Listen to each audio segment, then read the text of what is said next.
You're listening to the Dibbly Dobbly Podcast. Remember to like, share, comment, subscribe, and click the bell to make sure you get the latest episodes of the podcast. Be sure to like and share our Facebook page and follow us on Twitter and on Instagram. Hi everyone, and welcome back to another episode of the Dibbly Dobbly Podcast. And on today's episode, we're previewing the Ashes between Australia and England. The wait is over. The Ashes are finally here. It felt like an eternity since the last ball was bowled at the Oval in 2023 when that series was drawn 2-2. And everyone was looking forward to this Ashes series in Australia in 25-26.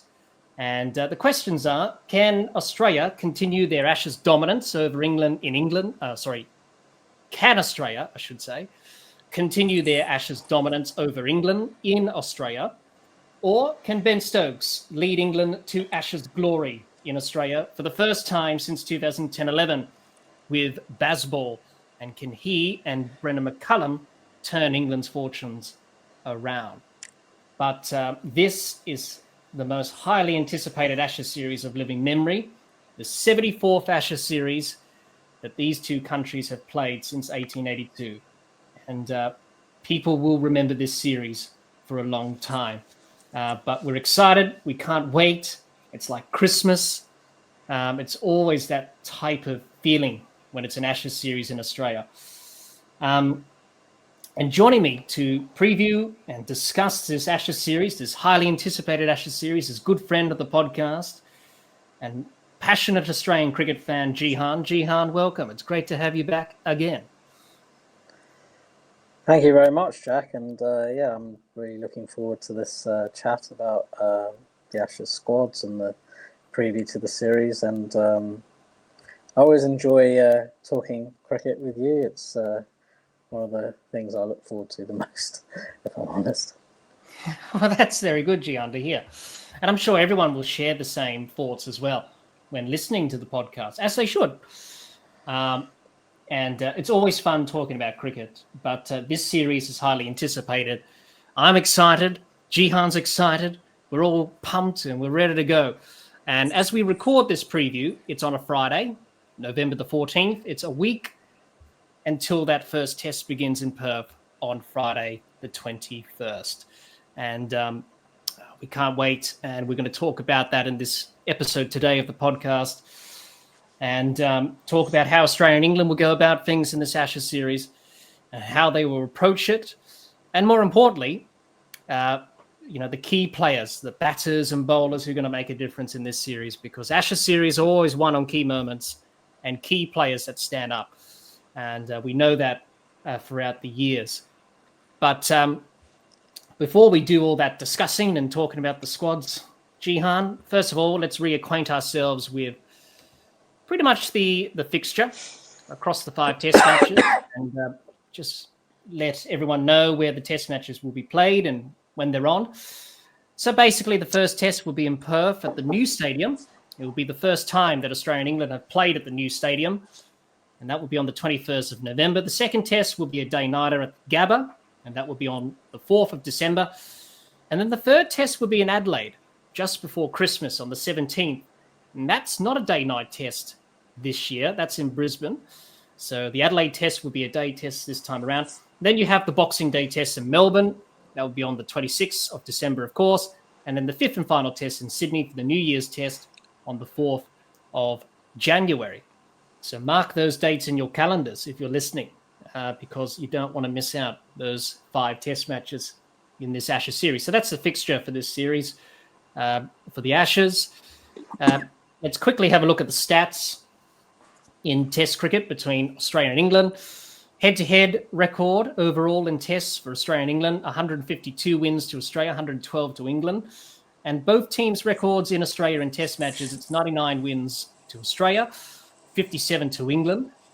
Leading run scorer between the two countries, not a surprise, Don Bradman, 5,028 runs. Leading wicket taker is Shane Warne with 195. Most dismissals for a wicket keeper is Ian Healy with 135. Most catches, not a surprise to see him at the top of the list, Steve Smith with 57. And most matches is Sid Gregory from Australia with 52 matches. And the first test match that Australia and England played was the famous test in Melbourne back in 1877. And so those are some of the stats in test cricket between Australia and England. For those stats nerds out there, I don't mind a good stat myself. So some very interesting numbers there ahead of this Ashes series. Now, let's get into it, Jihan, and let's preview this Ashes series and talk about both Australia and England and how they're going to go about things in this Ashes series. First of all, we'll start with the home side, Jihan, and we'll talk about Australia's Ashes squad. They've announced their squad for the first test match only. So throughout the series, it will change, of course. So the first test squad, just for those who don't know, Smith, Carey, Head, Inglis, Khawaja, Labuschagne, Weatherald, Green, Webster, Boland, Doggett, Hazelwood, Lyon, and Stark. There was meant to be Sean Abbott there, but he's been ruled out with that hamstring injury that he picked up in the Sheffield Shield match for New South Wales. So he's out of the first test squad. So that's pretty much the squad that Australia have announced for this first test match. Obviously, no Pat Cummins. He's coming back from that back injury. The signs look good. He should be on track for Brisbane. And by what he has been saying to the media, he seems very, very optimistic about coming back for the second test. But Steve Smith will be captain in his place for the first test. And it's not a surprise with the selections, as we expected at the head of this Ashes series for Australia. So no surprises to the squad. Obviously, Steve Smith as captain will do a good job in the absence of Pat Cummins. So, Jihan, your initial thoughts from the squad. What are your thoughts from this squad that Australia selected for this series? What are your thoughts in terms of the selectors choosing this squad for this first Ashes test? Yeah, I mean, it's pretty much what I expected. The only selection decision that I couldn't understand was Sean Abbott. That he's gone down with a hamstring injury now, so that sort of makes that irrelevant now. But yeah, I think apart from that, you've got Josh Inglis in as the backup wicketkeeper. Marnus Labuschagne is back in scintillating form, so yeah, I mean he needed to come back into the side and into the squad. They're looking for an opener to replace Sam Constas, who failed in the Caribbean, fell quite spectacularly, in fact, and not a lot of the batsmen did too well there, but he in particular really struggled. So it's interesting. A lot of people advocated for him to be picked in the squad regardless. But I think if you're not performing, you can't just get into the squad just because you were in it a few months ago and scored that one-off innings in Melbourne. So I think you have to be consistent and earn your spot. Which is something that Jake Weatherald has done for the last couple of seasons. So I think he scored over 700 or 900 runs last year, something like that, average 50. And he's been in good form this year. They do need a specialist opener to replace, as that long-term replacement for David Warner. So, yeah, I think he's done everything that you can to be able to get that spot, and that's basically just bang the door down by scoring hundreds of runs in the Shield, which he did last year, and he's been in good form this year. So,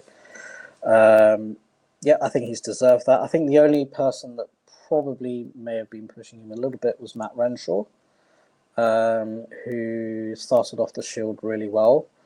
With 100, but I think, ironically, I think the thing that went against him was he got taken out of the Shield to play in the one-day series, so he had less of an opportunity to show what he could do in the long format because he missed that one Shield game. But he's in form as well, so I think he looked good in the one-day series, and he just recently scored a really good 100 at the Wacker in the Shield. So,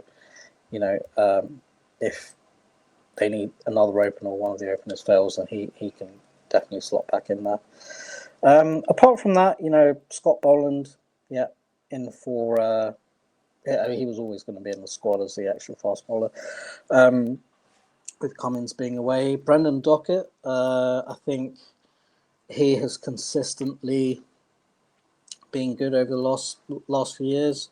One of probably the most consistent bowler in the Shield, or the most successful bowler in the Shield, has been Fergus O'Neill for Victoria, but I think they feel that he just doesn't have the pace for international cricket. Apparently, they went off on it, Australia A tour in India, and he bowled okay. Didn't take too many wickets, but he was quite economical. I was listening to a podcast, and apparently he said they asked him how was that different, when you went to India, bowling on those pitches, and he said, it was quite difficult because basically in Australia in the last few years I just run up and bowl half volleys and get wickets. So when you listen to that, you kind of I don't really know if that's going to work in Test cricket, at your pace, at the pace that he bowls at. So, although having said that, I think that kind of bowler would be useful in on away tours in England.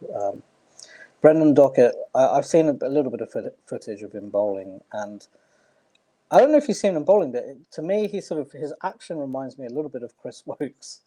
Who is someone I never really rated, but he seems a bit quicker than Chris Wokes anyway, and seems to move the ball. Other than that, Cameron Green, if he can bowl 10 overs, 10, 15 overs in a day, he gets into the team for me as a batting all-rounder. And then, Nathan Lyon. There was a lot of talk about him missing that last Test match, and apparently he made a fuss about him not being selected. I think that was extreme. It was a horses selection. You're playing pink ball Test on a pitch and in a ground with lights that they haven't. It was underprepared for a day-night pink ball Test, if I'm honest, and that proved to be the case. He took a hat trick, and West Indies got bowled out for 27, so that decision proved to be vindicated. So, but I think I think Nathan Lyon will play all 5 Tests of this summer, because he generally has. The thing about Lyon is, I know they've played on more fast bowler-friendly pitches in the last few years, but there are times when the pitches get flat, and the pitches don't need to be turning a lot for Nathan Lyon to have an impact. When the pitches get flat, he can do 2 things. He can tie down an end, rest the fast bowlers, but then he can still also attack the stumps and be a wicket-taking option.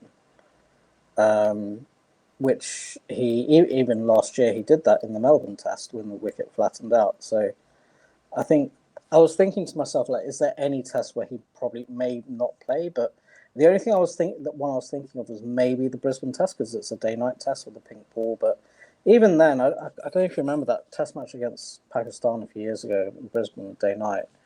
Once the new ball shine, the effect of the new ball went away.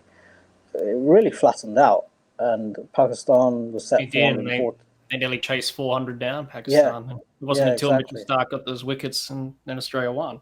Yeah. So they set 440 to win. Pakistan got 400, only lost by 40 runs. So it can, it may get flat there in Brisbane as well, which it's known to do. So I think he will play a key role. And the thing is, there's no point in playing 4 fast bowlers if you have a all-rounder in Cameron Green. You can bowl 10, 15 overs.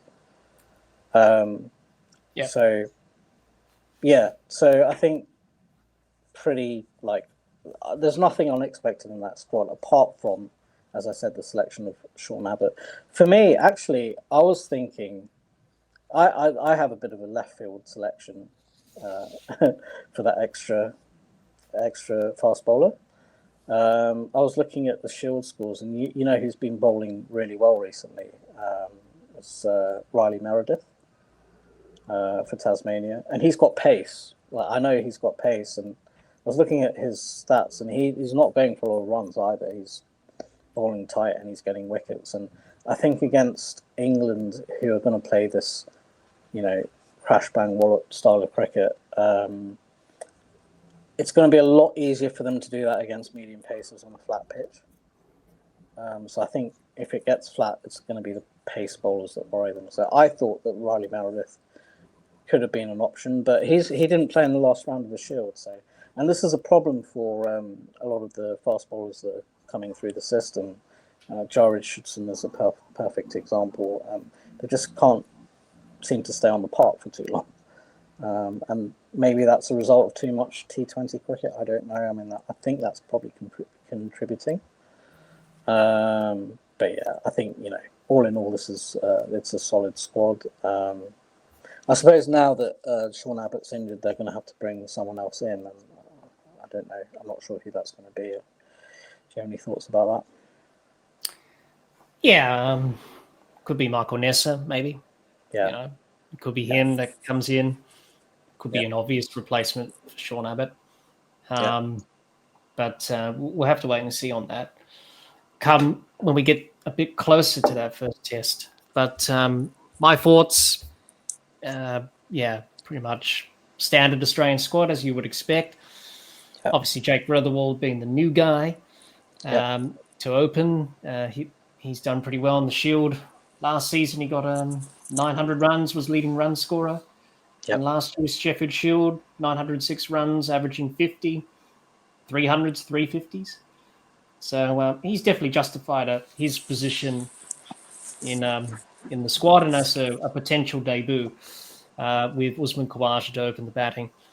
But I think Australia are pretty confident with the players that they've selected. Obviously, Marnus back in form at the right time, scoring those 500s in the Australian summer this year. Obviously, 3 in the Shield, 2 in the domestic stuff for the one-day stuff for Queensland.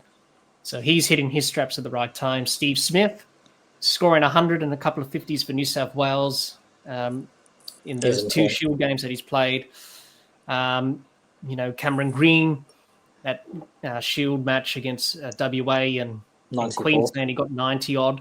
So he's starting to get his runs in there with the bat, but also with the ball. He balls on overs as well. Yes, getting those loads up. Bo Webster got a fifer recently, and he hasn't done anything wrong, so it would be unlucky if he misses out ahead of Green in terms of selection there. And then obviously you got, the bowlers Stark and Lyon and Hazelwood, Scott Boland. We all know what they're going to do.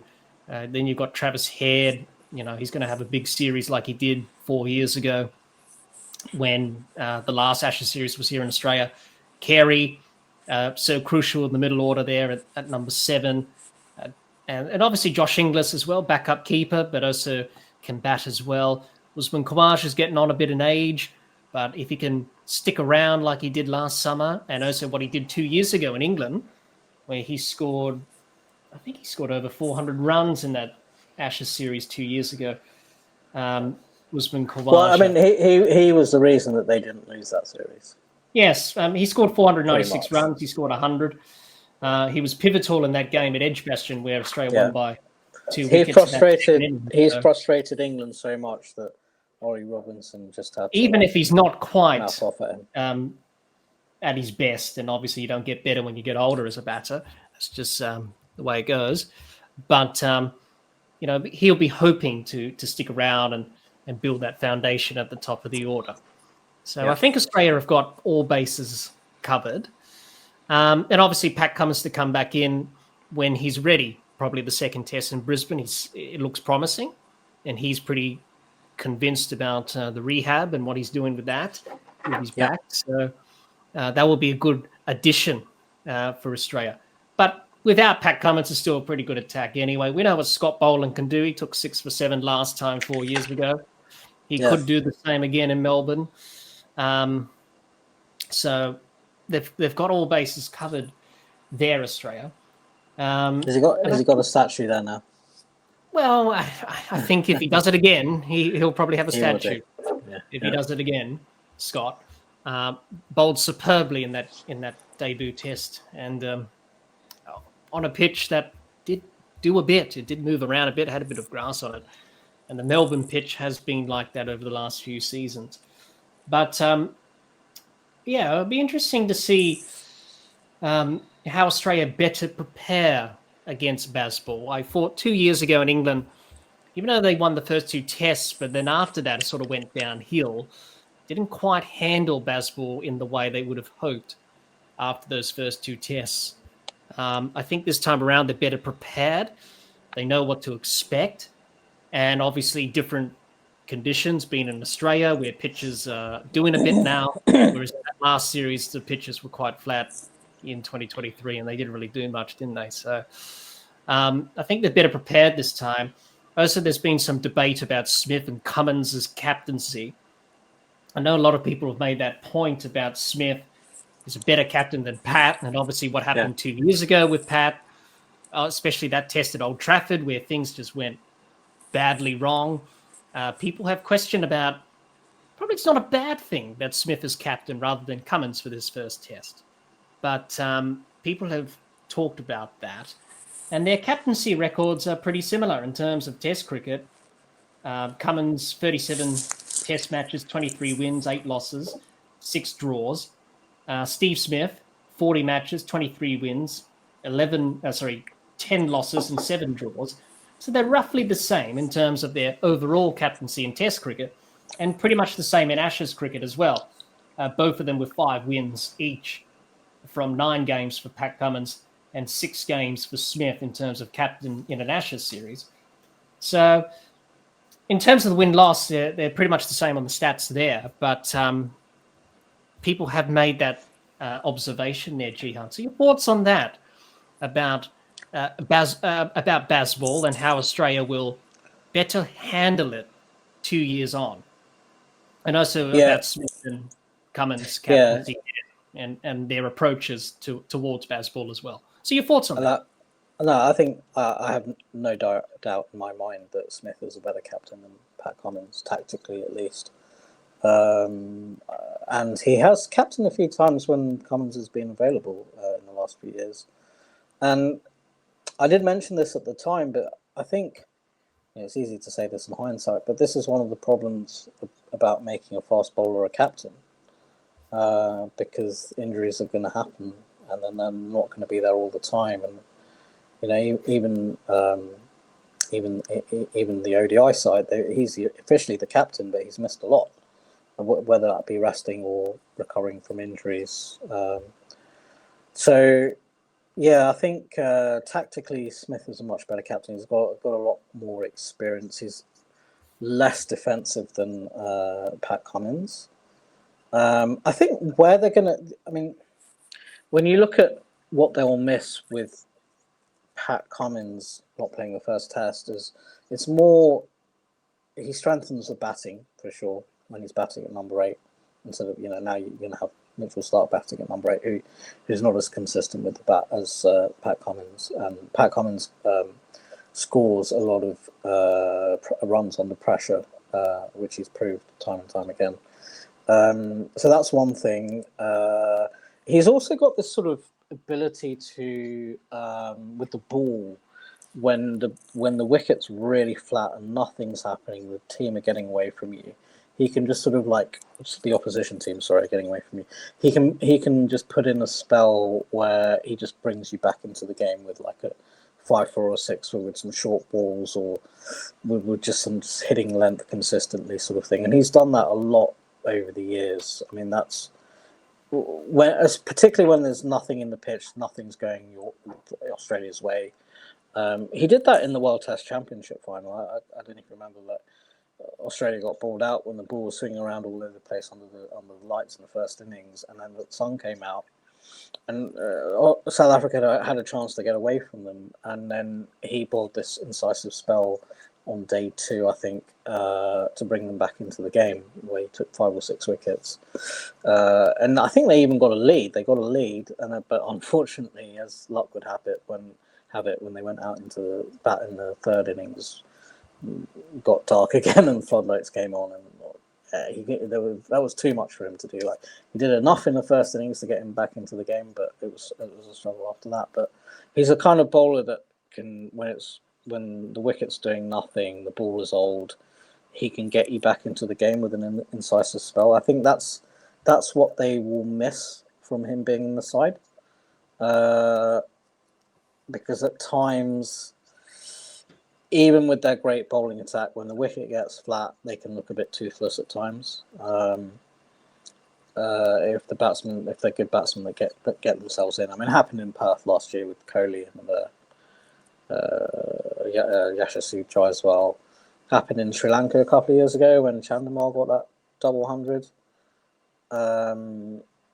So, yeah, I think that's the only thing they'll miss. The captaincy side of things, I think Smith will be better, and the batting lineup won't be as strong with Stark coming in at 9. But I mean, hopefully it's only going to be for one Test match, and he will come back into the side the next. Yeah. In Brisbane and strengthen that. What was your other question? The approach Australia will take with Bazball. Are they better prepared 2 years on? Yeah. From the last series in England, do you think they're going to handle it a lot better than they did 2 years ago in this series? Well, that's an interesting question. I think when Steve Smith is captain, I don't think he'll be quite as keen to put the field back as Cummins seemed to do from the first day in Edgbaston last year. And I've heard that there was even a little bit of they seem to be disagreeing with each other about that as well at times during that series, where Cummins wanted to do that. Smith was sort of like, what are you doing? Like, we need this guy up. And Cummins would sort of had to push himself to say, no, this is what we're doing, kind of thing. And, kind of show his authority, the fact that he was captain, and say, no, we're doing it this way, kind of thing, to Smith. But I think, so I think Smith is not going to be as defensive. And also, having said that, it's going to be easier. It's a little bit different when you're playing on a pitch with pace and bounce in Perth compared to a low, slow, flat wicket in the Edgbaston, where Zach Corley can just get on the front foot and hit a length ball for 4 off the front foot. So I think he'll be a little bit less defensive. I think one thing that will be important is to test the England players with the short ball, because they've got quite a few compulsive hookers in the side. I don't know if you remember if you watched that series. You saw that India 2 years ago at Lords, where they kept getting out with the short ball, didn't they? Yeah, so at Lords that time, the problem was the pitch was too up and down. It was too inconsistent in pace and bounce. It was kind of slow. It was a bit of a slow pitch, but you couldn't play the hook or the pull shot consistently because the ball kept coming up at different paces and a bit of tennis ball bounce sort of thing. So if you consistently bowled that, it was actually really hard to score. And England's sort of bravado was like, we're just going to keep hooking. And then they can control it. That's definitely going to test them on these big Australian grounds, Perth, Brisbane, Melbourne, especially. Yep. Not so much in Adelaide and Sydney, but they're still big, but small in comparison to Perth, Brisbane, and Melbourne. Well, that's exactly right. I mean, the pace and bounce is going to be even. It's not going to be up and down. It's not going to be difficult to judge the pace and bounce of the ball. But at the same time, you've got to hit the ball. You've got to see it early and hit it well if you're trying to hit it out of the ground. Now, if you're doing that Optus MCG, you're going to have to get a good piece of it. If you get anywhere, if you top edge it anywhere, away from the middle of the bat, you're going to get caught out because it's just not going to carry that far. It's not like in England where you just a top edge hook just goes flying over the boundary. or for that matter, anywhere else around the world. So, yeah, I think that's one thing they're definitely going to have to test the England batsmen with. And that's why I thought it would be good to have like an extra pace bowler in the squad, as opposed to a fast medium. But yeah, they're all going to have to. They're going to have to test them all of them out. Ben Duckett, Zach Crawley, Jamie Smith. He's a compulsive hooker. Harry Brook is. Harry Brook, yeah. Even Joe Root. I've always thought Joe Root has a little bit of a problem against the short ball. So they're all going to get tested. So I think where Australia may struggle is if the pitch gets really flat, nothing's happening for them, and then England decide to tuck in, because that's generally when they've done well, and particularly on the lower, slower wickets. But then that can also happen at Perth and Brisbane as well. If the ball's not really doing much, they can also get stuck in as well. And I think that's, if it gets to that point where England's run rate is getting away from Australia, that's when tactics and how are we going to get them out, keep the scoring tight, that sort of thing comes into it. But I think Smith is better equipped to handle that than Cummins. Yeah, definitely. And a lot of people have made those observations about Smith and Cummins. Obviously, two different leaders. I still think Pat's still a good leader when he's in charge. He's won everything, basically. Won the World Cup 2 years ago, won the World Test Championship against India a few years ago. Obviously, didn't quite do that against South Africa this year, but still, he's won quite a few series, obviously retained the Ashes 2 years ago, and obviously the last series in Australia won the Ashes when he became captain for the first time after what happened with Tim Payne at the time, resigning his captaincy and handed it over to Pat before that series.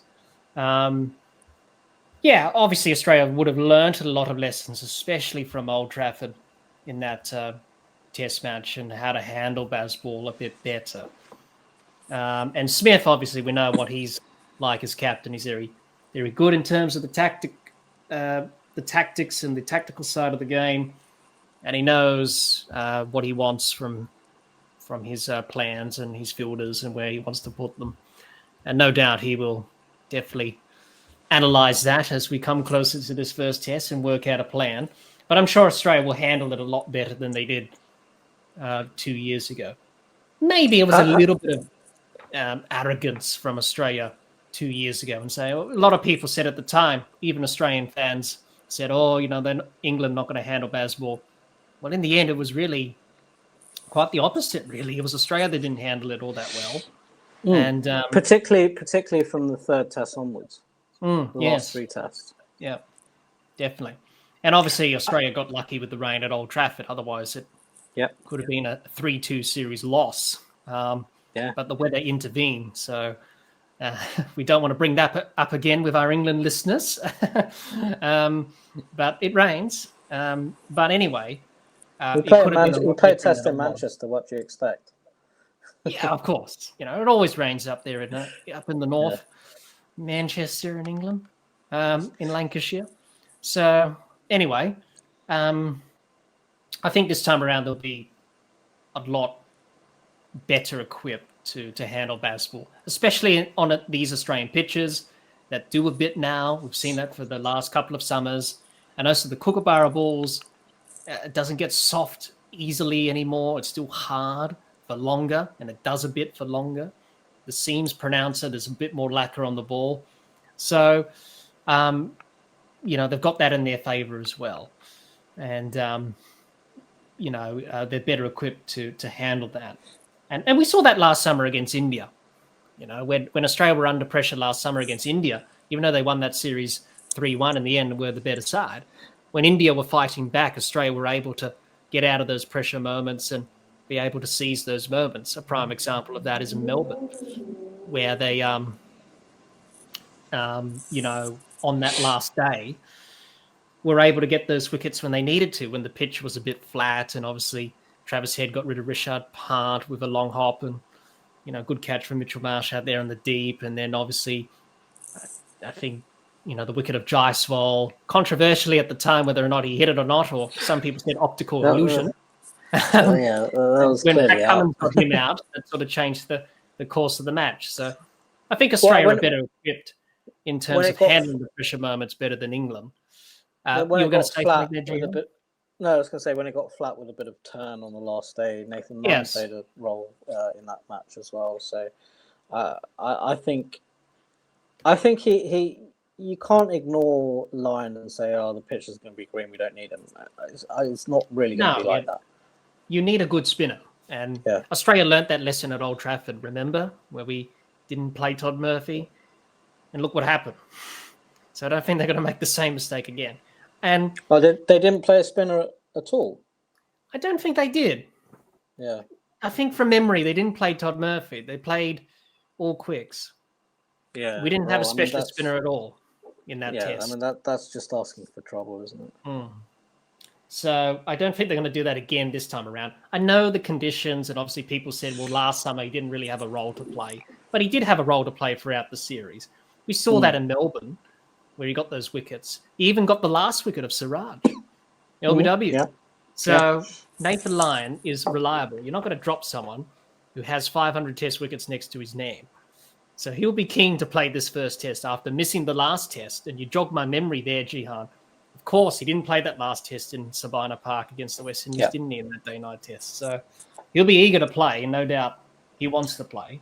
And I think too much was made of that. I mean, it wouldn't have made any difference anyway, really, with the way that the pitch was and the West Indies batting. Yeah, I mean, it was a horses for courses selection. They brought Scott Boland in, he took a hat trick, and the West Indies got bowled out for 27. So, and Mitchell Starc was absolutely in the zone. Yeah, that's right. I think one of the things I don't know if this is true or not, or whether Nathan Lyon said this, but apparently he was disappointed that he didn't get to play in Stark's 100th test where he took his 100th wicket. But I mean, come on, man. It's about the team. It's not about, yourself. I suppose just being there is good enough anyway. He was there. Whether you're on the field or off the field. Yeah, exactly. And they would have celebrated after the game anyway, so. Yeah, and sometimes with these stories, it's kind of like, well, it could have been something made up by the media. But, so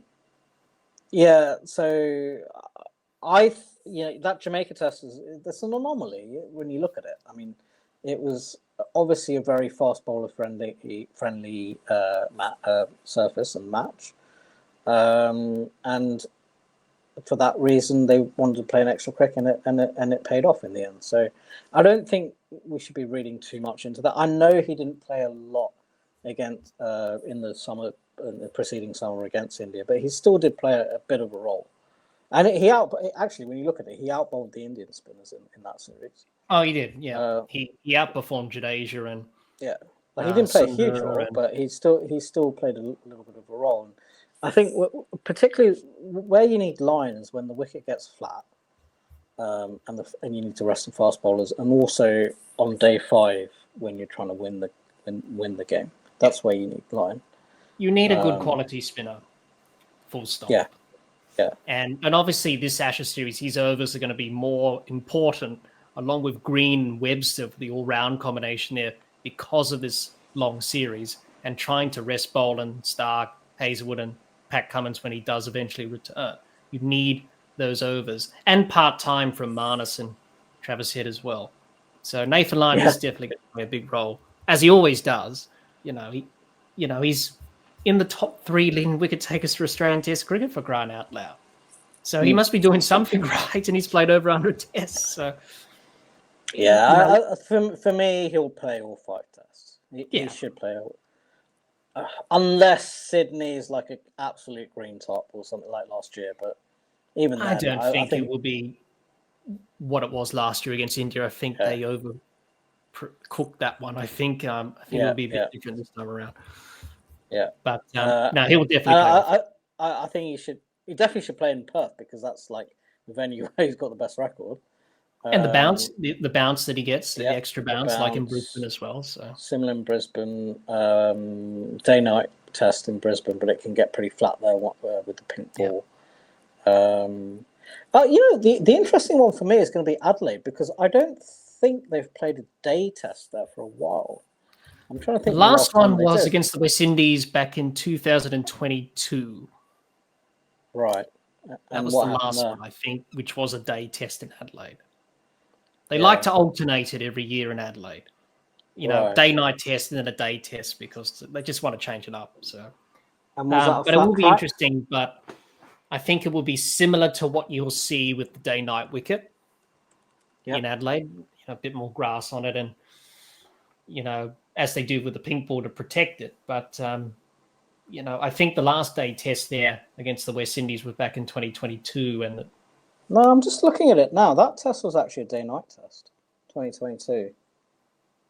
was it, or was it no? It was a day test. I'm pretty sure they played a day test in Adelaide when the West Indies were here. I'm pretty sure that was a day test. I think I could be wrong. I'm looking but at I the scorecard think on it Crick was. Info and it says day at the end. So, Because they when they were here when they won at the Gabba, that was a day-night test.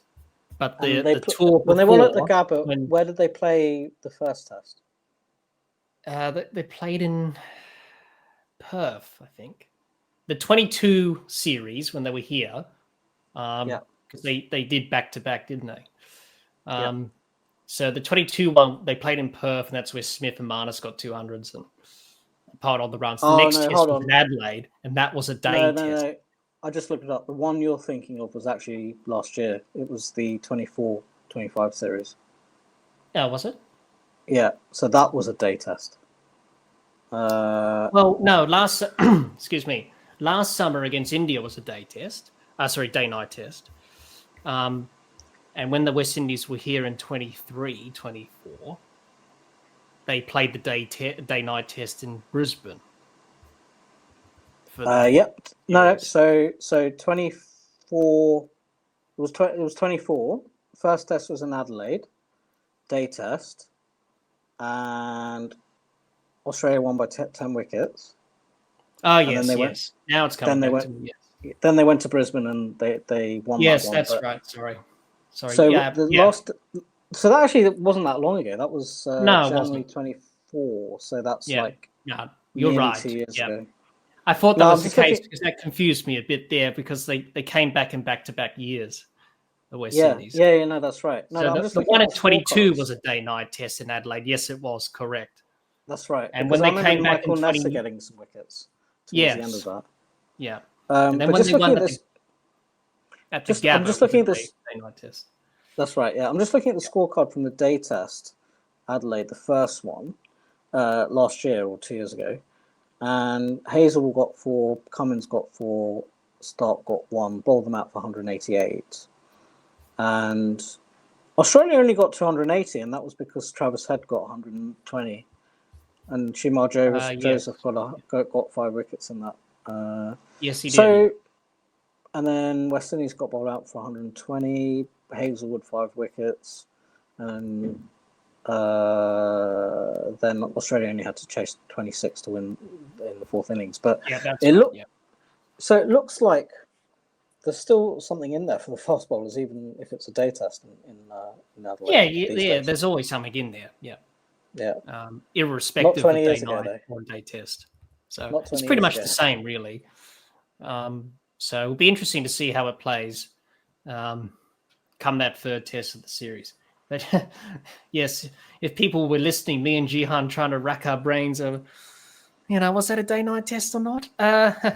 No, you're right. It was. So when they came in 23, 24, because South Africa came out as well that summer. Yeah. The day-night test was in Brisbane. And then obviously the previous tour in 22 was a day-night test in Adelaide. And then when the West Indies came for their 2nd tour in a row, it was the day test in Adelaide. That's right. So that's right. Glad that we cleared that up. I wanted to have a look at it to see what pitch is going to behave. Yeah, whether it's a day night or not or a day test. But the point is, in Adelaide they actually haven't played. I think they've only played 1 day test in the last 10 years or something, probably. Yes. Yep. I think it was when the West Indies were here for their second tour. I think that was the first one in a while. Yeah, that's right. Yeah.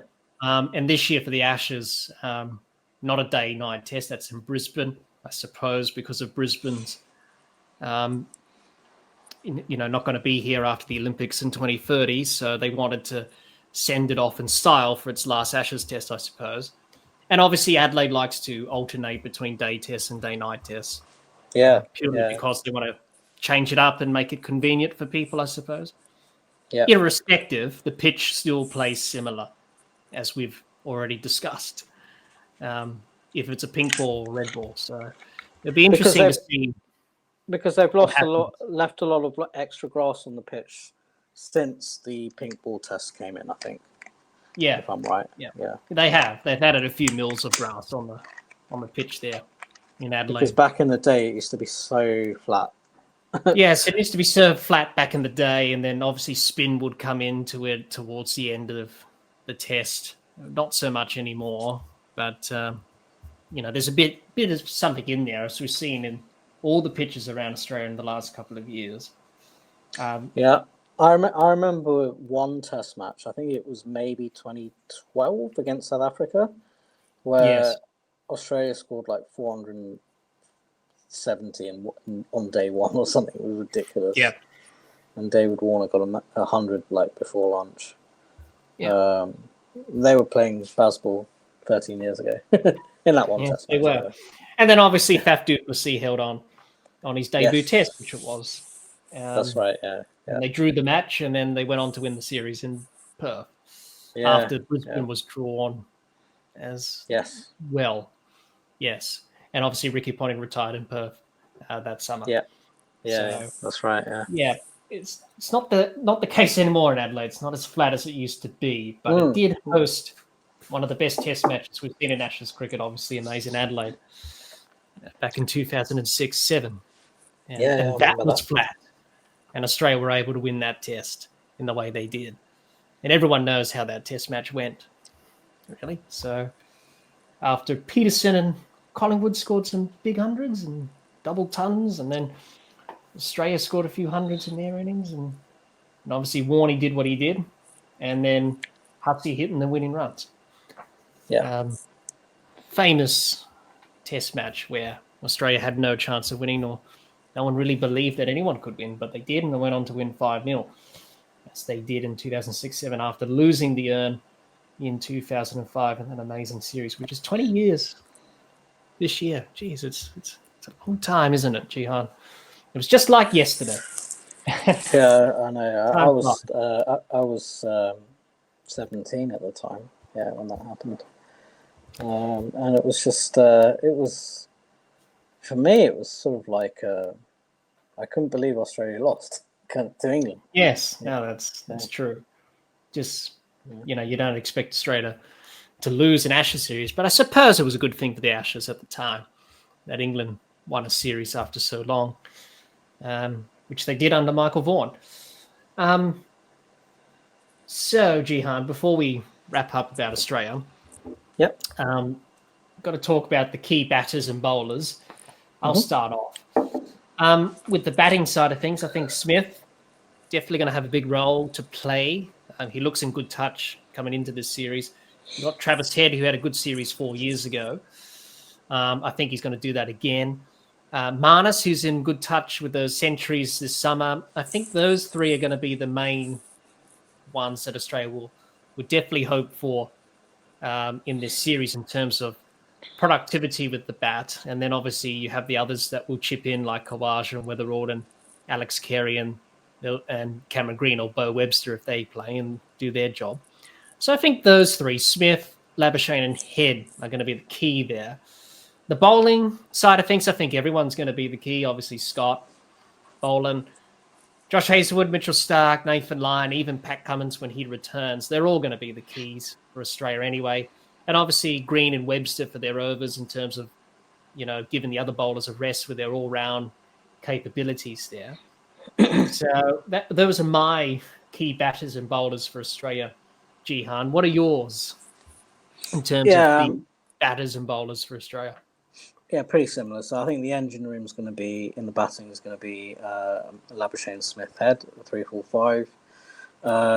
It would be nice if Cameron Green's able to get some runs at number 6. He's in good form at the moment.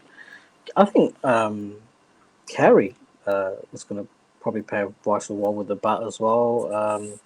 He scored a lot of key vital runs in the last couple of years since the Johnny Bairstow incident. Yes. So he's definitely increased in confidence. And then from the bowling side, I think Hazelwood, he looked so good in the white ball series against India.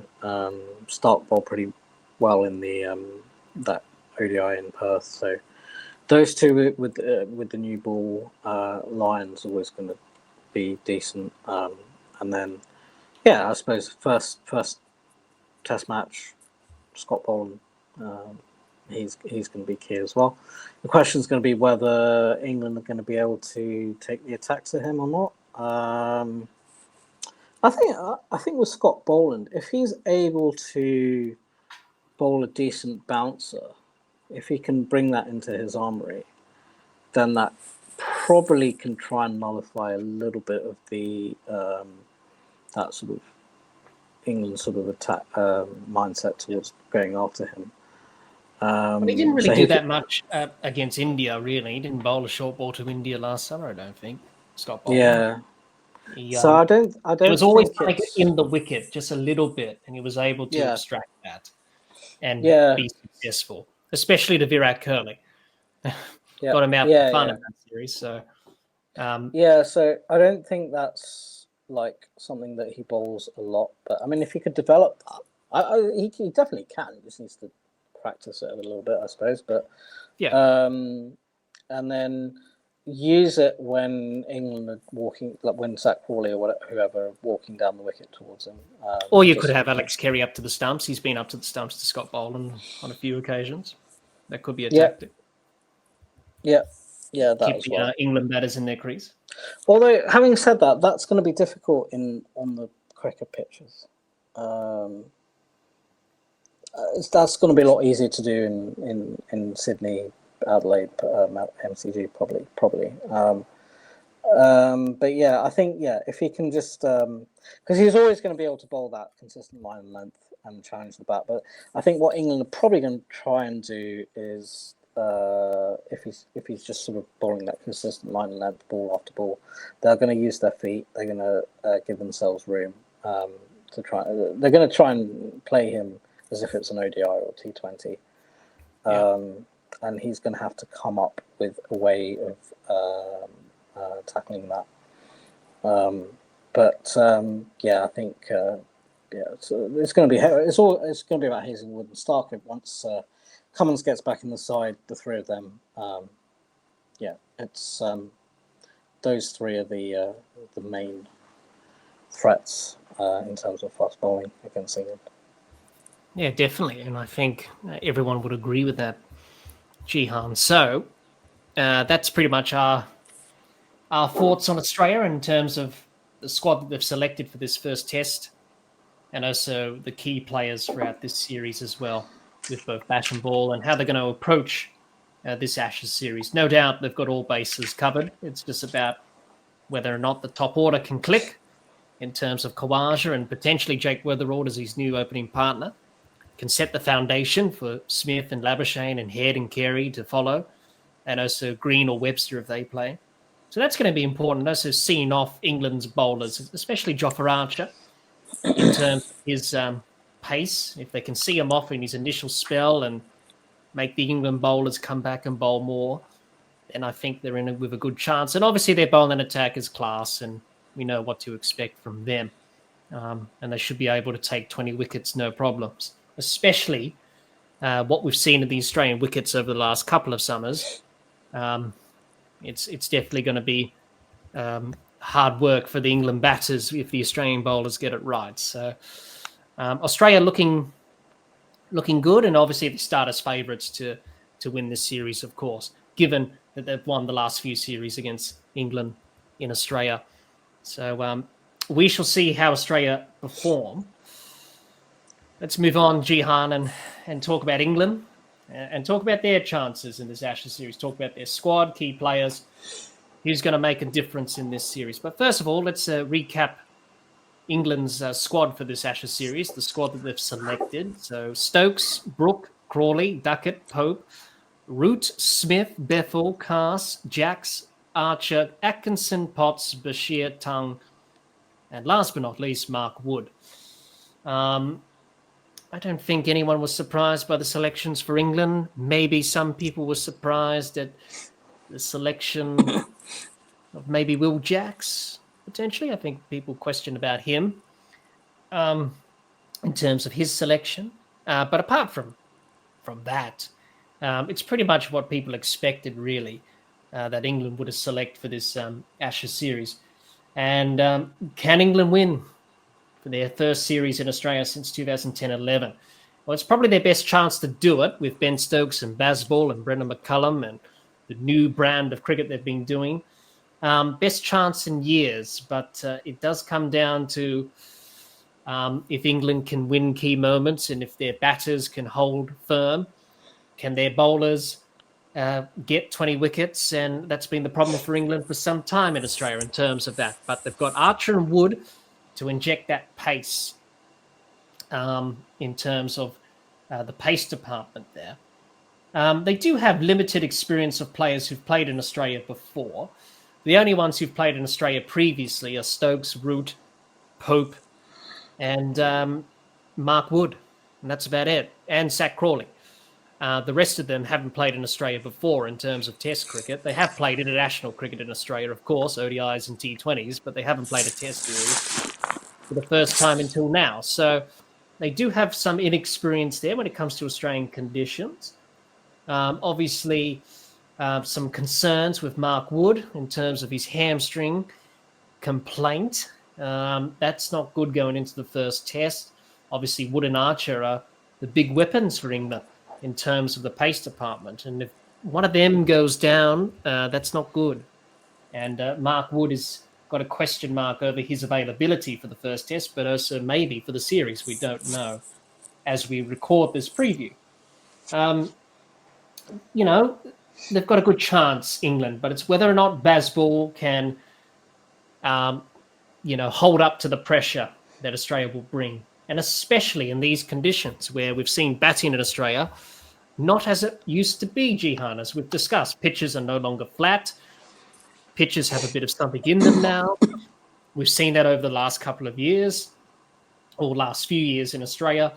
Kookaburra ball's different. It doesn't go soft easily. It stays hard for longer, pronounced seam, more lacquer on the ball. So it is definitely going to be a challenge for England there. So, Jihan, your thoughts on England's squad? Anything that surprised you, or you expected the squad that was named to be selected? So, your thoughts on England's squad? Yeah, I mean, it's pretty much as I expected. I suppose they're not really putting too much confidence in like the spinners making a huge difference to the series, I think. So I think someone like Will Jacks is picked more for his all-round abilities. And then you've got Shoaib Bashir, the off-spinner, who, he's been average so far. I don't know if they have any better spinners. I thought that Jack Leach would be an option, but as a left arm spinner. But they've gone for Shoaib Bashir. But even then, I'm not even sure that he's going to play. I mean, they're probably going to go with Will Jacks to mainly to boost that batting. In terms of the fast bowlers, they've gone for mostly pace. So Jofra Archer, Mark Wood, Josh Tongue. Gus Atkinson probably isn't quite as quick as those guys, but he's up there. Matthew Potts is he's kind of like your average fast medium English seamer, a little bit like, I don't know, someone like a Darren Goff kind of thing, not like extreme pace, but not slow either. Bryden Coss, I think he's a really good bowler. I think he's someone that could challenge the Australian batting. But he's also known to spray it a little bit, so he can be a little bit hit or miss. From the batting side of things, it's pretty much what I expected. I think guys like Zach Crawley, Ben Duckett, if the wicket, when you think about it, a lot of these guys are what I would consider flat track bullies. Yes. So if the wicket's flat, no bounce, no seam, guys like Zach Crawley, Ben Duckett will just hit through the line, smash it over. Zach Crawley hit through the line. Ben Duckett, a lot of back foot play because it's quite a short guy. Harry Brook, sort of, he seems to be a bit of a flat track bosher as well. I think Joe Root's going to be key. Where he struggled in previous series is being able to get past 50. He just seems to be the kind of player that he can look comfortable for a bit, but a good ball's always going to get him out, particularly in Australia. I remember a game, I think it was at the MCG last year, where Australia was England were losing wickets from first session. And then the ball got soft and it looked a lot easier for batting. And they were knocking it around a little bit. And I kind of thought, okay, Australia are going to have to bowl well to get these next few breakthroughs. And then he just sort of like flirted with this wide ball outside off stump from Mitchell Starc and edged behind. And I was sort of like, well, that came out of nowhere sort of thing. So that's the kind of thing he's going to have to avoid. And he does have that tendency to sort of try and nudge the ball down to third man, and with the extra bouncer, that's something he's going to have to be wary of, and that's got him out here in the past. Ollie, and then you've got this other question about whether Ollie Pope bats at 3 or whether it's going to be Jacob Bethel. I think Jacob Bethel is definitely a talent, but I think, in my opinion, he's a bit overrated. I think he's more of a white ball striker. I don't think he's developed that technique for Test cricket quite yet. He may do, but I don't think he's there right now. Brian Lara said that he's one of the best left-handers he's seen since he was playing. I think a lot of that is biased because he grew up in Barbados. So I don't think he's going to play. I think Ollie Pope will play. And then everyone seems to be a little bit worried about Harry Brook, but I just think Harry Brook's got a lot of technical flaws. Or he doesn't seem technically solid. He's more of like a player that has a lot of attacking shots. But if he had to defend against a good bowler with a bit of movement for like a few overs, I think he's going to get out if he really challenges defence. So, and then also Ben Stokes, he's the kind of guy that will, he'll get himself in. He'll take a good 50, 60 balls to get himself in, and then you know what he can do after that. But with him, I think you need to sort of try and get him out early. Jamie Smith. Jamie Smith is interesting. I watched them a little bit in the series against India, and he's the kind of guy he plays a lot of all his batting is attacking shots, a lot of drives, cut shots, pull shots. He reminds me of he's a kind of like a very Australian player in that sort of way, and he has grown up. He plays his cricket at the Oval, which is a flat batting track with a bit of bounce, so that's actually not surprising. But he's also someone who's a compulsive hooker, so I think he's someone that you can attack. You can target with a short ball. He might get it away, but there's always someone that you can. The Australian bowlers can challenge when it comes to the short ball.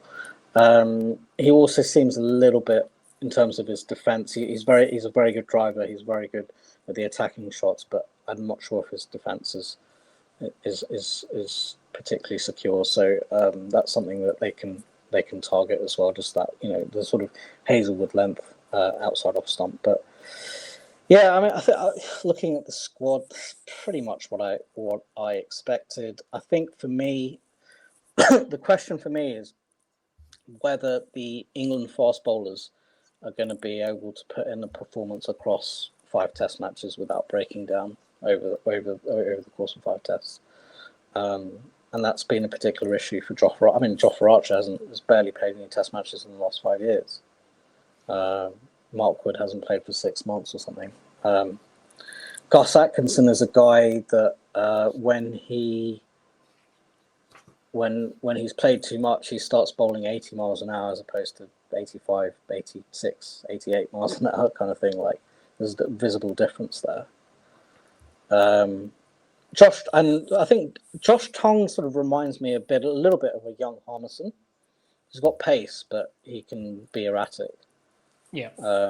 So I think he's a guy that Australia can target if he gets it wrong.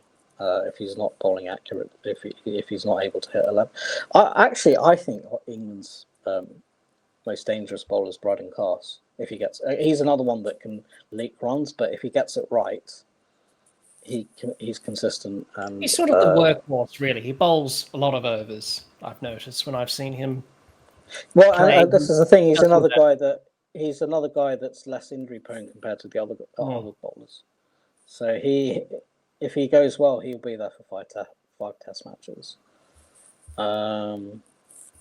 Yeah, so it's an interesting squad. I mean, I wouldn't have. There's no surprises in there for me. It's pretty much what if I was an England selector, that's who I would have picked. I think maybe I may have picked Jack Leach ahead of Will Jacks, possibly, but the rest of the squad is pretty much who I would have picked. Yeah. I think many people would agree with that.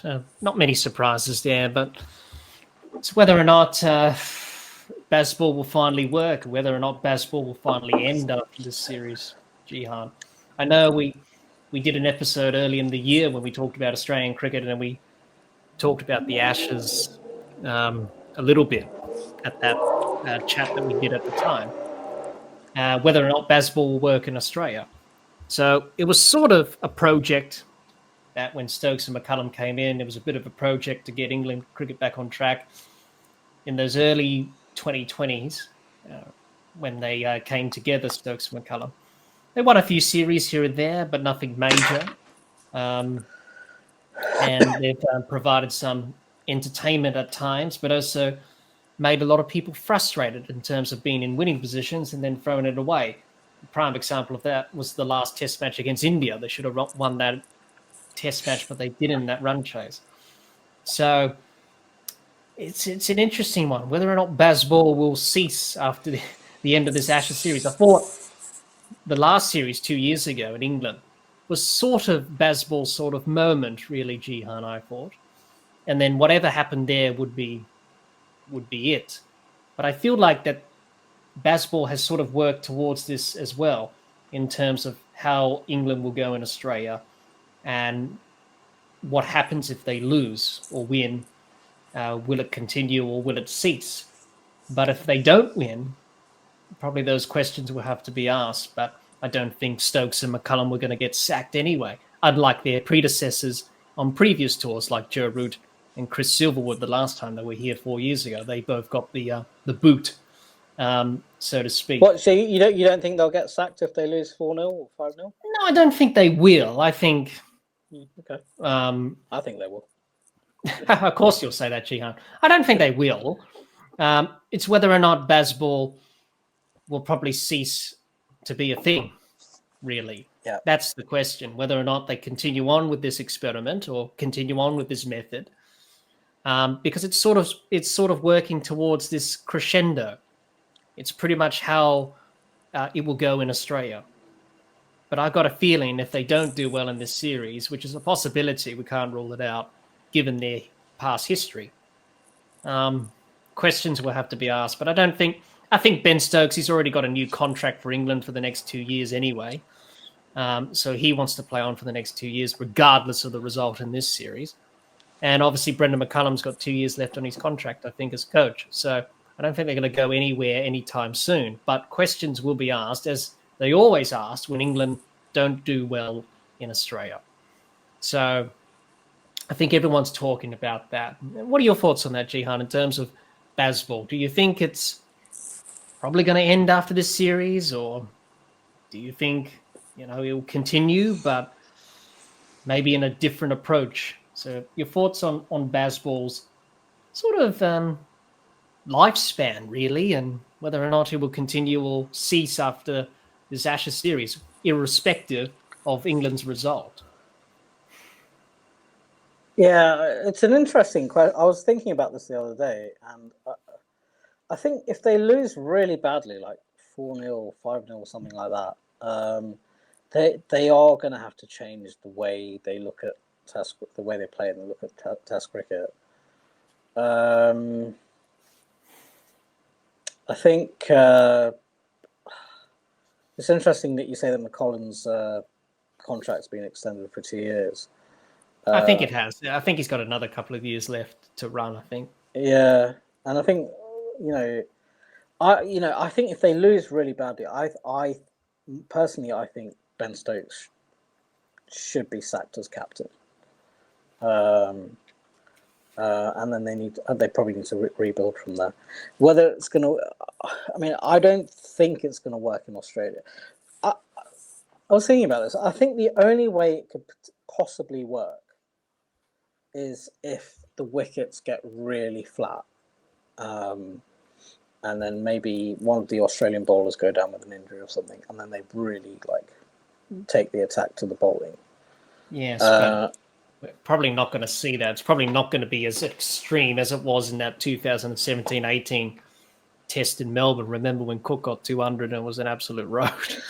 Yeah, well, this is a thing.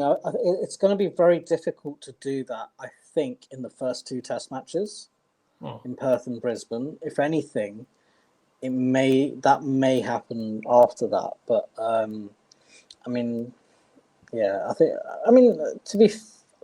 Perth and Brisbane tend to get flat from days 2, 3, and 4, like after the first day, sort of thing. So, I think there's gonna be an expiry date to Bazball. They're going to realise that you just can't play test. I think we're starting to get towards that anyway, because really, you think about it, Ben Stokes is Bazball. Yeah. And when he hasn't played, they sort of lost their way, especially in that last test against India where they lost. They should have won because Brook and Root scored hundreds in that run chase, and India were up against it. But then they got out, and then they just collapsed. So it's sort of getting towards that sort of span, really. And they haven't really won anything major. They haven't won a series against, they didn't win against India recently. They didn't win it against India in India, which is hard to do. They haven't won the Ashes. They drew the last series. So it really hinges on what they do in this Ashes series. But I think we're starting to get towards that lifespan. And obviously Ben Stokes is nearly towards the end of his career. He's sort of been the pioneer in all this. So I think one thing that they've done well, and they've sort of worked out, if we go to even if we're playing at home or overseas, if you give us a pitch that's going to be so ridiculously flat that we may as well be paying a T10 game on it, sort of thing, we're going to pay a T10 on it for the whole day, and just use scoreboard pressure once the pitch gets a bit old to win the game, like they did in Pakistan a couple of years ago when they won that series. Yeah, exactly, and that's exactly what they did in Pakistan. They didn't do that this time around because Pakistan changed the pitches. But a few years ago they did that, and that worked pretty well. When they started, where Australia struggled when they toured in 2022, if you remember that series with Australia and Pakistan, Australia were lucky to win that last test. Those are the kind of pitches that Australia could have done that on too, but they didn't have that mindset. Yeah. Back in 2022, but they couldn't. The last tour of Pakistan, England couldn't have done that because it was sort of you're not going to be playing Bazball on on these raging turners. I think that's a bit of a shame in the way that Pakistan are doing things, because they naturally have great fast bowlers. I found a little bit ironic, in fact, when they won that Test series against England with one dust balls with a couple of spinners, where England didn't know what to do, and then they go to Australia in the one-day series and win that series with their fast bowlers. You remember that? Yes, yeah. I sort of found a little bit of irony in that. I thought, well, this is what you should be doing in the tests. You need fast bowlers to win tests, not one-dayers. But anyway, they did it. But so I think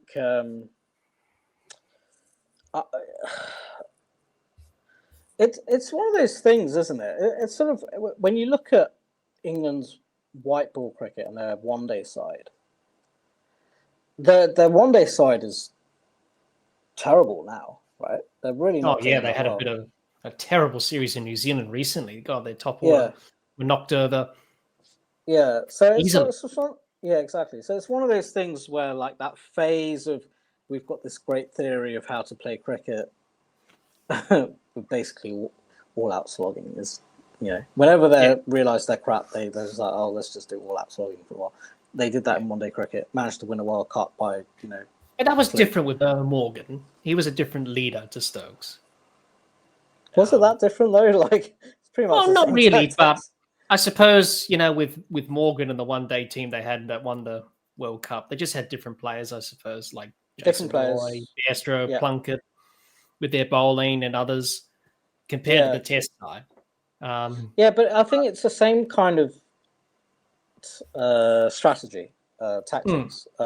When they realize it's the same method, but different approach in different ways here on there. Well, it's a different format, so you sort of have to adapt it to the other format. But I think for me, there comes an expiry date with that. Like, you just can't keep doing that thinking you're going to win, because that's the thing about Test cricket, right? You have to be a quality side with quality players that can play across all conditions, right? You can't just say, wait till it's flat and smash it everywhere and use scoreboard pressure to win, and that's going to work everywhere, because it's not going to work everywhere. You go overseas and you go to India and, they've got low, slow wickets that turn a bit, and then you're like, oh, we got smashed 4-1, but we still played Bazball, so it's a moral victory. Yes. So, so, and even they couldn't even win at home with that method. So they drew with India at home. So, I don't know. Like, these kind of phases, they may last for a few years, but they gradually die out. They gradually die out because it's not sustainable. You can't sustain these guys that, like, are just going to play like that all the time and keep being successful. Yes. If Zach Crawley was playing for someone else, for example, he would have been dropped ages ago. Yeah. Then what he is now with England. So exactly right. Yeah. It's sort of like with Sam Constance, really. The way he's been playing of late, you can't really sustain that for a long period of time and have a long career. So you have to change and adapt as the game adapts and changes, and Test cricket has done that. So, things have a lifespan, and we're probably reaching towards the end with that with Bazball, really. Well, the thing is, you don't have to reinvent the wheel. No. I mean, you long form, first class long form cricket, Test cricket has always been the same. Like, you do your best to score. Yes, it's take your time. No need to rush. Every time I watch England, it's like you're watching fast forward. It makes my head spin. You just take it easy, relax. It's like when you're doing an exam in school and you're the first one to finish than everyone else. And the teacher says you still got like an hour to go. You want to make sure you want to check your paper to make sure you got everything correct and right. England just turn it in and say, we're already done. Let's go and play outside or something, So, the thing is, that method is only going to work if your bowlers can keep up with the pace of the batting. meaning that they take wickets regularly. But if and also it's a bit of a sorry to cut you off there. It's also a bit of a disadvantage for their bowlers. They don't have enough rest. They score quickly, and they don't have enough rest, and they're back out there again. So that's what's going to happen in this Ashes series as well. And with Archer and Wood injury prone, do you really want them to be bowling back-to-back days? No, really. So this fast-forward cricket, yes, it's entertaining, it's great, but sometimes you just got to know when to take your foot off the accelerator and take your time a bit. And I think that's what they're going to fight against with their natural urges in this Ashes series. Can they fight? That will be the question. This is the thing, and the point I was trying to make earlier was if the bowlers have to keep up with the pace of the game that the batsmen are creating and scoring that quickly and losing wickets at that pace. So, meaning, if England score 400 in 70 overs, 450, let's say, in 70 overs, and they're like, yes, we're on top of the game, we're scoring at 6 runs an over, we're really on top of the bowling. On top of the other team, and then the other team comes and scores 650 at a slightly lower run rate, but they're like, we're not taking as many risks, so we're not going to get out. Then that defeats and the thing is, the test match is 5 days, so there's plenty of time for them to get bowled out again. So that's right. Kind of like they're giving themselves they're giving the opposition more time to bowl them out. So I'm all for positive cricket, of course. Yeah. But sometimes you've got to know when to attack and defend and when it's the right time. And sometimes they have got themselves into a bit of a pickle by doing that. Well, I mean, they're basically saying, let's play T20 cricket and Test cricket. Yeah, right. Basically. And you can do that when the wicket's flat and the ball's not doing anything and there's no bounce or whatever. Yeah, but it's almost sort of like it's almost a way of like bullying the opposition. Like, the wicket's not doing anything for the bowlers, so we're just going to smash you everywhere, kind of thing. And then try and use scoreboard pressure to get onto the opposition. But that's not really going to work against a quality team with good bowling. And this Australian attack, obviously, as we saw last summer, they didn't really give the Indian batters much, really. Well, the Australian attack and also the help you can get in pitches as well. Yeah. It's not going to be like smashing the ball around on the edge. And I don't think in that summer, last summer, I don't think we had high scores. India scored, what did they score? 500 odd in Perth? Yeah. I think, and then Australia scored 400, I think, in Brisbane, and then India scored a 300, but then the rest was like sub 200s, and especially with India, they got bowled out under 100 a handful of times, like 150 and below, I think. So yes, that could be the same again in this Ashes series, potentially. And I won't be surprised if England do collapse in a big heap, because they tend to do by playing Bazball. So it will be interesting to see how they approach it. But you would think... sorry, Gian, go on. No, I was going to say, just random moment that sticks in my mind from last year's series was Adelaide Test match when the lights came on. Do you remember when Mitchell Starc? Yes. I was in a sports bar in Perth at the time, and there was quite a few people watching that, and like everyone was like clapping. It just got really loud after that. Like our time, it would have been, I don't know, 8 o'clock, something like that, 7 o'clock maybe. But yeah, I got excited when I saw it because it was a perfect ball. It swung in. I think bowled Ollie Pope with a ball like that at Lords in the last Ashes series as well. He did, yeah. Be nice to see something like that this series. Well, probably in the day-night test in Brisbane this series, rather than Adelaide. But you would think probably, Joe Root probably will be the biggest key for England with the bat because of his record, and he's not far away from Sachin Tendulkar. Obviously, this is the one blemish on his illustrious career, not scoring 100 in Australia. In the last series, he scored 89. So I think that's his highest score in Australia. So where was the 89? That was in the last series that England were here in 21-22. His top score was 89. He scored 322 runs at an average of 32 and 5 tests in 10 innings, 3 50s and a couple of ducks. I think with Joe Root, you just have to get him out when the ball's new, pretty much. Like anyone else, he's susceptible. So yeah, exactly. Like if he gets himself in, there's a chance for him to get 100. But I mean, I think what with him, particularly the last couple of series, even once he's got himself in, he's just randomly got out at times. Like that time I mentioned in Melbourne. So I don't know if he's going to do that this time, but from the Australian bowling perspective, you just got to keep the pressure on and know that there's a chance to get this guy out.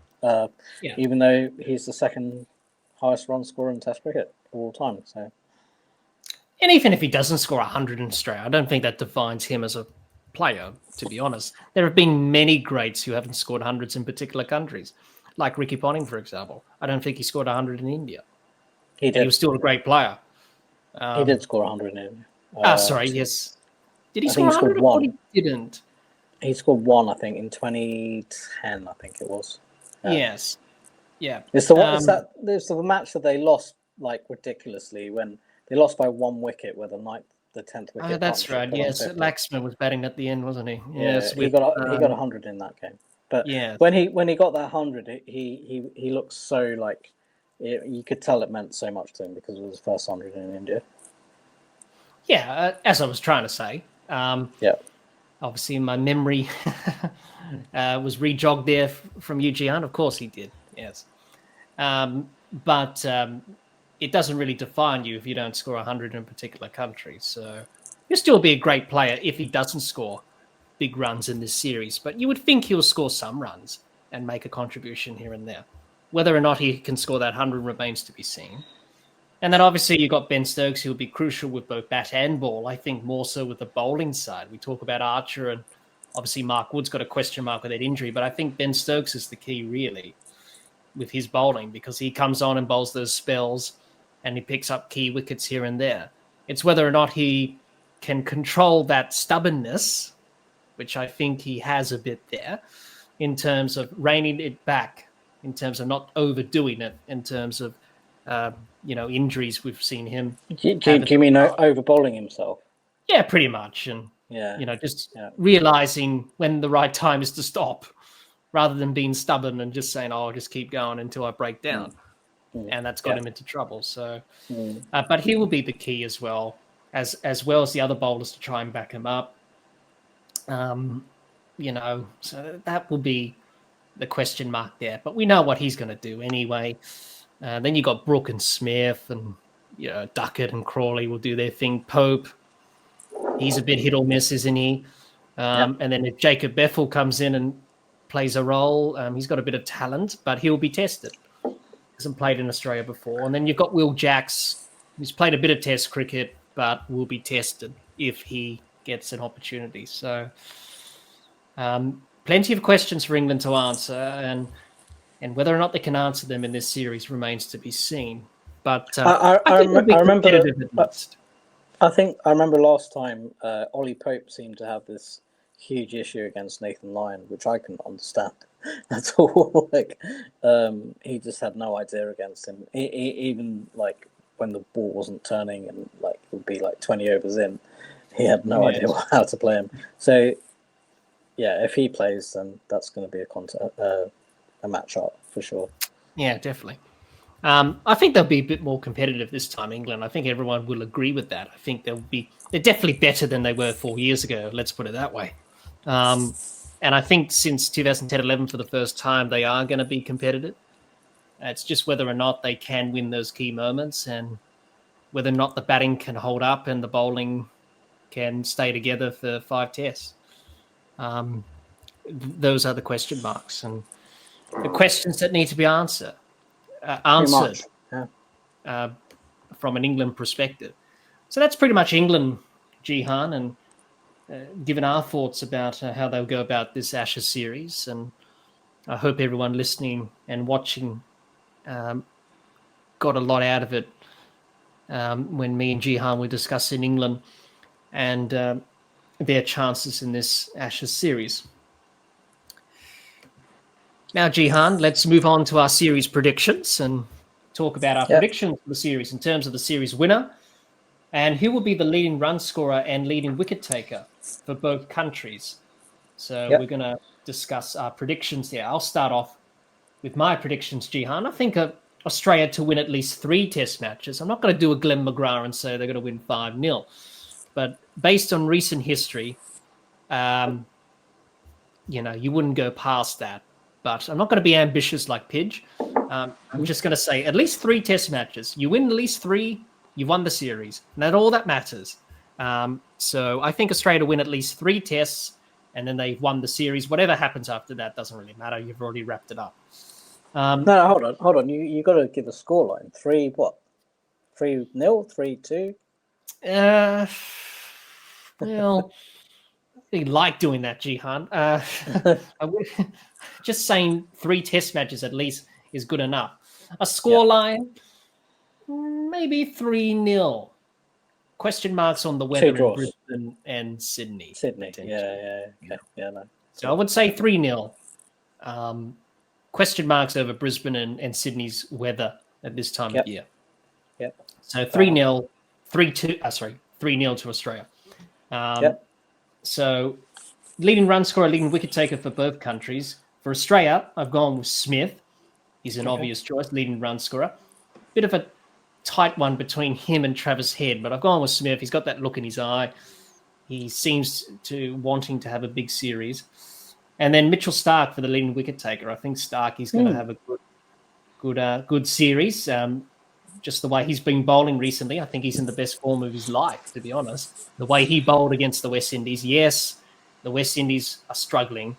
But in that last test match, we saw the best of Mitchell Starc in that day-night test at Savannah Park. Just swinging the ball and getting it to talk. So I've gone with him as my leading wicket taker. I think he's going to have a good series, Starkey. For England, we've already talked about him, Joe Root, leading run scorer for me, and the leading wicket taker. May surprise some people. I've gone with Jofra Archer. He could make an impact here and there and pick up some wickets. If he stays fit, he'll probably play 3 test matches, you would think. He won't play all 5. He'll probably play 3, miss out 2 here and there. So I've gone with him as my leading wicket taker. So those are my predictions, Jihan. So what are your predictions for series winner and leading wicket taker and leading run scorer for both countries? Yeah, so my series prediction is 5-0 to Australia. Not a surprise. Not a surprise. I think, I think realistically for me, I think one of the test matches, either Sydney or Brisbane, is going to be a draw because of rain. So 4-0 for me. If there's no rain affecting results, 5-0 for me. And I've actually put some money on both of those. You better hope Australia will do that on your behalf, Jihan, in terms of your pocket. That's right. So you'll be praying to the gods for that to happen. Well, actually, I'm not a huge gambler or anything, but I put a lot of money on WA to win the Shield game against Queensland today, and they scraped it. They scraped it at the end. So actually, I went between I'm going to lose $300 here to you've won $250. Cool. So not a bad return. Obviously, gamble responsibly. Gamble responsibly, people. But no. So I was happy about that. But yeah, I think for me, 5-0 if there's no rain interrupted matches, 4-0 otherwise. My leading run score. I've gone for different options, different people to who you mentioned. For me, I think the leading run score for Australia is going to be Marnus Labuschagne. He just looks in such good form at the moment. Leading wicket taker, I think, is probably going to be Josh Hazlewood as long as he stays fit. He seems to be bowling really well right now. For England, probably.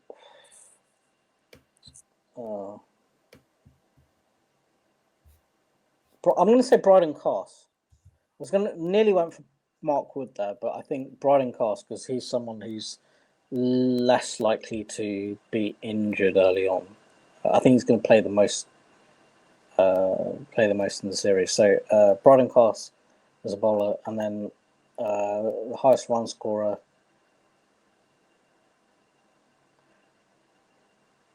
I'm going to say Ben Duckett. Yeah. I think his style of play, short guy, square with wicket player, I think his style of play is going to suit Australian conditions. Yep. Well, he did well in the last series, 321 runs, high score of 98, which was at Lord's, for that second test. So, for me, it was going to be between him and Harry Brook, but I think, I'm going for Duckett. Yep, those are pretty good predictions that me and Jihan have provided for all of you. Now, if you're watching or listening to this episode of the podcast on our YouTube channel, let us know your predictions for this Ashes series. Series winner, leading run scorer, and leading wicket taker for both countries in the comments. We would love to hear what you have to say in terms of your predictions for this Ashes series. And everyone will have their different predictions to give. Now, Jihan, to finish off our preview today on this Ashes series, let's just offer our final thoughts and to wrap up and complete this preview of this Ashes series for 2025-26. Obviously, we can't wait. I think everyone is excited for this series to start. Obviously, the last series in England 2 years ago felt like an eternity. It's gone quick. And we're ready to get this Ashes series underway. Let's hope for a competitive Ashes series. I think we're going to get that. It's a different England side than they were 4 years ago in 21-22. Obviously, a bit more competitive in recent years, England. Australia start off as favourites. That's no secret. Playing at home, the recent history of the last few Ashes series in Australia, you would say Australia are definitely favourites. And I think everyone can't wait for this series to start. We're just so excited, and we cannot wait. Some final thoughts from you, Jihan, when we wrap up this Ashes preview today. Yeah, I'm actually so excited for this series. In my personal life, I've actually got exams coming up mid-January, so I'm trying to get my head down for those medical exams, general practitioner exams, but I'm trying to distract myself, make sure I'm not looking at the cricket stuff going on the whole time. But it's the hype for this series is so amazing, it's so huge. And I was thinking, for me, I don't think I've ever been this excited for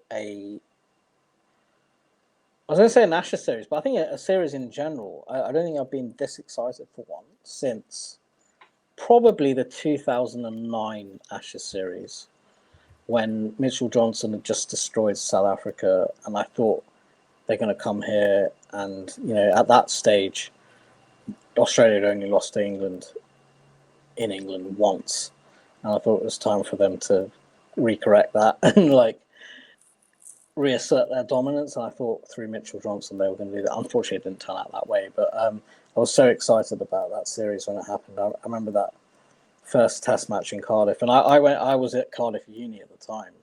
I wasn't there when the Test match was going on. It was some holidays. I went home. I was back in Kent, but I was watching that Test match, and Mitchell Johnson actually bowled okay in that Test match and in Headingley as well later on in the series. But unfortunately, in that first Test, Monty Panesar and Jimmy Anderson sort of denied Australia winning that match on a really flat pitch. But anyway, thinking back, I can't remember being as excited for an Ashes series going back and thinking about that 2009 series. So I'm really excited for it. I have got tickets to day 2 and 3 of the Perth test. I've got tickets to day 2 and 3 of the Gabba, and tickets to day 2 of the MCG test. So I will be attending those. I'm just hoping when I go to the Gabba that I'm going to get rained on like I did last year. We'll wait and see. Apparently around December it can be pretty bad there, but yeah. And then I'm also going to see the Grey Cricketer live show in Perth the day before the night before day 1 in Perth. So that will be awesome. So yeah, I'm really looking forward to it. And one of the weird things for me is just like, it seems like it was only not that long ago that this series 4 years ago happened. Scott Boland took 6 at the MCG. So I'm really looking forward to it. I think it's going to be great. I think it's going to be awesome. And I think when you look at it, you've got basically this England side that were terrible a couple of years ago, lost in the West Indies, and then tried to bring in this philosophy where they're going to play really attacking cricket and Bazball or whatever, and they've won a few good series away from home. That one in Pakistan was pretty good, and they always think about bringing that to Australia and trying to beat Australia. They couldn't do it. They couldn't beat Australia at home, but at the same time, when you look at England, that has been their journey in the last couple of years, being terrible when they lost in the West Indies. What was that, 2022 or 2021? I can't remember. Under Root and Silverwood, and then they've tried to since then be more respectable, and they've brought in this really ultra attacking way of playing. Whereas Australia, on the other hand, for them in the last few years, it's more about trying to cement a legacy of what they've done for the last 10, 15 years. So you've got that clash of very different kind of mindsets, and then they're coming together to play this series, and also in Australia. So I think Australia is always going to have the advantage there with the home conditions. But England not taking a backward step either. They're not saying, oh, well, we're playing in Australia, so it's going to be difficult. They're like, no, we're coming here and we're going to beat you, sort of thing. So that's good. I think it's going to be a great series, and I'm really looking forward to it. I'm looking forward to the, was it 3rd or 4th 5-0 Ashes series? Yes, potentially. Fourth. Well, there's only been 3 so it'll be a 4th. whitewashes in Ashes cricket. The first one was back in 2021. 2021, okay. Yep, so 2021 under Warwick Armstrong led us straight to a 5-0 victory there against England. 2006-7? That series was in Australia. And then obviously 2006-7 with Ricky Ponting, and 2013-14 with Michael Clarke are the only 3 whitewashes in Ashes cricket history. And Mitchell Johnson. Yes. What a series he had there in 2013-14, bowled like the wind. Yep. And obviously redeemed himself, I suppose, a bit of a redemption story with the battles that he had with the Barmy Army and all that stuff. And there as well. And Mitch, unbelievable, took, I don't know how many wickets he took in that series, 37 or something at an average of 13 or something. It was just unbelievable. It was around 30 or 37, It was unreal. And well, let's hope that's the case, Jihan. Recent history suggests it could be the same again, but let's wait and see at the end of the series. Come the last test in Sydney, at the end of the series, let's see what happens. Well, I think one thing I would say is I think at least this time England are going to give it a go. Which I think they sort of last couple of tours they were timid and backed down fairly early on. So I think that they're going to come in with some bravado this time. That might mean that they get smashed, but at least they're going to try, if that makes sense. Definitely. Absolutely, and let's hope it's a competitive series all round, and no doubt it will be in Ashes cricket. It's always competitive. More so in England in recent years, not so much in Australia, but that's probably going to change with the way England are playing at the moment, with Bazball and Ben Stokes leading that charge in this series in 25-26. So those pretty good points to finish up our preview today there, Jihan. Thanks, everyone, for listening to our Ashes preview, and I hope everyone enjoyed it just as much as me and Jihan sat here and discussed all our thoughts on this Ashes series. If you're watching or listening to this episode of the podcast on our YouTube channel, let us know your thoughts on this Ashes series in the comments. We would love to hear what you have to say. And also, the Dibbly Dobbly Podcast has you covered for this year's Ashes series. And be sure to subscribe to the Dibbly Dobbly Podcast YouTube channel and click the bell so you don't miss out on any episodes or live streams from this Ashes series.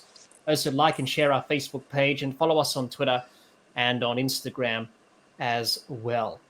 And the podcast is also on Spotify and Apple, so make sure you get across all of those platforms. And we have you covered for this Ashes series on the Dibbly Dobbly Podcast. And join us as we navigate this Ashes series over these 5 test matches and hope to bring some joy and happiness to all of you Australia and cricket fans out there, and also England fans as well, as we look forward to this Ashes series. And also, Jihan, thanks for joining me today, as always, for this Ashes preview. It's always great to have you on. So thank you for joining, as always. And thanks, everyone, for watching and listening. Until next time, keep safe, and bye for now.